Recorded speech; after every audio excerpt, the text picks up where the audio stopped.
Mucha gente que hoy tiene la edad que se define como la tercera, aunque la vida a esta altura, con el aumento de la expectativa de supervivencia, tendría que dividirse por lo menos en cuatro, se fue de Cuba hace muchos años y está viviendo esa edad de pelo blanco en otras partes del mundo, sobre todo en Estados Unidos. Mucha gente que no pudo, no quiso, no trató y después cambió de idea y está todavía viviendo en Cuba. En algunos casos, más que vivir, sobrevive. Y esa supervivencia a veces incluye cosas que en la práctica, en un país donde no existiera un régimen autoritario, sería considerado tortura. Vamos a hablar un poco de lo que representa esa situación y le digo bienvenida a la socióloga Ileina Costa González. Ella es investigadora del Centro de Estudios Cubanos de FIU, es la directora ejecutiva del Observatorio Cuido 60 y le digo muchas gracias por acompañarme. Gracias a ustedes por la invitación. Encantada de estar aquí. Un placer. ¿Es un porcentaje desproporcionado el de la gente que llamamos mayor viviendo en Cuba?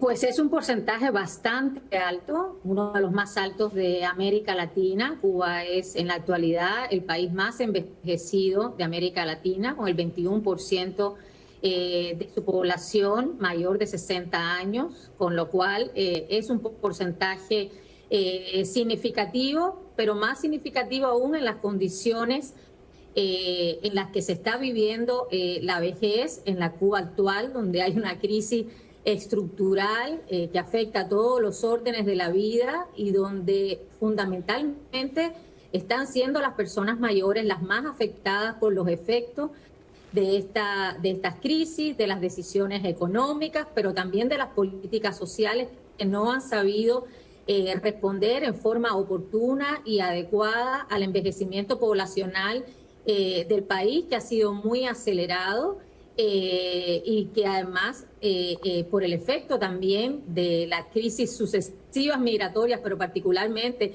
en estos últimos años y en el último periodo sobre todo, se agrava aún más esta situación. Por lo tanto, el problema no es tanto que existan más personas mayores, uno podría decir, se vive más, claro, podemos tener una mayor expectativa de vida. Ese no es el problema es en las condiciones que se puede vivir esa vejez, y hoy por hoy, en la actualidad en Cuba, esas condiciones son bastante precarias e indignas para un porcentaje importante de las personas mayores.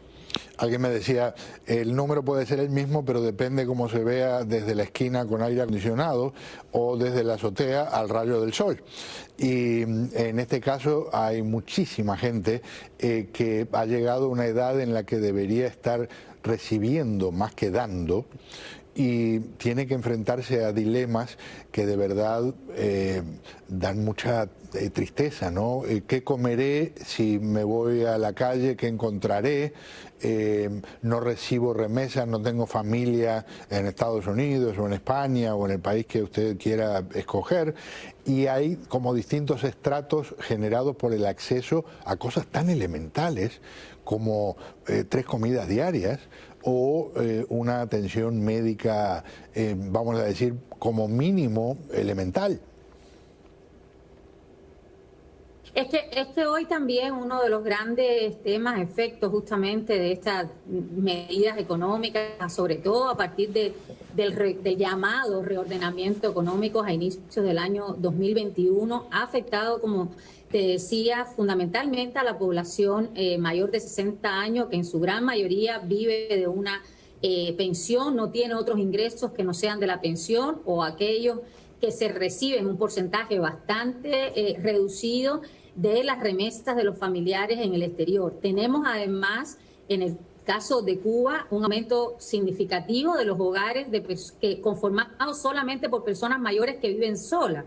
Y esa situación es bastante crítica, sobre todo en que las condiciones de vida en Cuba cotidiana para conseguir desde la alimentación hasta el agua potable, hoy por hoy el tema de los apagones y la electricidad, claro, complican aún más la vida de las personas mayores, sobre todo aquellos que están viviendo solos. Estamos hablando de alrededor del 17% de la población adulta mayor que está viviendo sola. Ese porcentaje puede haber aumentado, tiene que haber aumentado significativamente en los últimos años y meses. El dato que yo le estoy dando es de la última encuesta nacional de envejecimiento poblacional que fue realizada a finales del 2017, principios del 2018, porque ese es otro de los grandes problemas que también tenemos en Cuba, es una carencia de datos actualizados sobre la situación de las personas mayores, sobre sus condiciones de vida. Hemos visto varios reportajes periodísticos y muchas personas que visitan la isla constatar también un aumento significativo de personas mayores que están en situación de calle. Y el dato más cercano que tenemos del año 2012, que registraba alrededor, un poco más de 1.000 personas en situación de calle, una buena parte de ellos personas mayores, pero ese es un dato que obviamente está muy actualizado y que ha aumentado de manera muy significativa, afectando fundamentalmente, como le decía, a las personas mayores, que en Cuba, estas personas que yo le llamo situación de calle, que es un concepto un poco más actualizado, que se usa en las ciencias sociales, en Cuba se le llaman deambulantes, pero en realidad son personas muchas veces sin hogar, sin techo, que han sido a veces expulsadas de sus propias casas, porque ese es el otro gran problema. También en Cuba, el tema de la vivienda, que afecta también a las personas mayores, porque muchas a veces son maltratadas o son objeto de abuso o de maltrato por el tema de la vivienda, ¿no? ¡Qué horror! De verdad que parte el alma. Ahora mencionaba, por ejemplo, en términos de números, y esto que menciono ahora es una cosa hecha muy a la ligera, pero 21% de la población cubana y entonces 17% de ese 21%, estamos hablando de tal vez más de 300.000 personas en las circunstancias que usted describe. Sí, el otro gran problema, o sea, alrededor de un 3%, por lo menos de los datos de esa encuesta, son adultos mayores, personas mayores que tienen a todos, a sus hijos y a sus nietos también viviendo fuera, o sea, sus redes familiares se reducen significativamente en las condiciones de sobrevivencia que se están experimentando hoy. Esto es muy complejo para que las personas mayores puedan garantizarse su sustento diario. Creo que es muy crítico el tema hoy de la alimentación, ¿no? Que sabemos que durante el periodo de la vida del adulto mayor es fundamental para mantener unas condiciones de salud razonables. Y hoy la crisis alimentaria que se está experimentando Cuba, si bien afecta transversalmente a toda la sociedad, a las personas mayores en particular, porque los medios y los modos que tienen ellos para conseguir la alimentación obviamente se reducen de manera significativa cuando tienen que hacer largas colas. Claro. Y el acceso es muy complejo. Estamos hablando además que como efecto de las últimas medidas, la pensión, que si bien había aumentado nominalmente con la tarea de ordenamiento, hoy por hoy con los niveles altísimos de inflación que existen en Cuba, con la mayoría de los productos vendiéndose en moneda libremente convertible, esa pensión es sencillamente paupérrima. Estamos hablando de una pensión mínima de alrededor de 1.528 pesos, que al equivalente a la tasa de cambio hoy que proporciona el medio, el toque, son 135, ¿no? Entonces estamos hablando de alrededor de $10 de pensión mínima que están recibiendo las personas mayores. Mensuales. Exacto. O sea, es situarse en una condición, la verdad, bastante precaria, y a esto hay que agregarle, que es a veces lo que se nos olvida también, o lo que no se tiene muy en cuenta, es el déficit significativo que existe, digamos, de otros servicios de cuidado, de asistencia social proporcionados por el Estado u por otras organizaciones. Hay que recordar, y en esto hay que insistir, que el Estado cubano ha venido sistemáticamente en los últimos años reduciendo el presupuesto de las prestaciones de asistencia social, dentro de ellas las que se asignan a las personas mayores.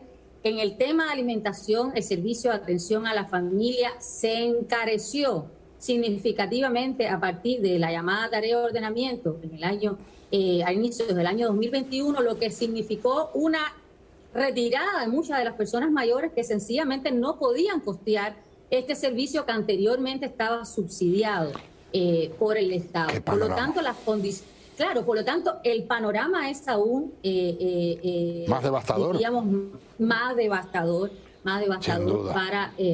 Para las personas mayores. Un privilegio, un gusto conversar con usted, muy pero muy amable. No se salva de que la estemos molestando, llamándola otra vez para seguir conversando. Encantada, encantada. Muchísimas gracias. Con nosotros Gracias la socióloga Elaine Acosta González. Paréntesis al regresar, y vamos a asomarnos a algo que podría desencadenar un desastre nuclear en Ucrania. Hay una novedad que, bueno, a muchos les pone los pelos de punta. Ya les cuento más.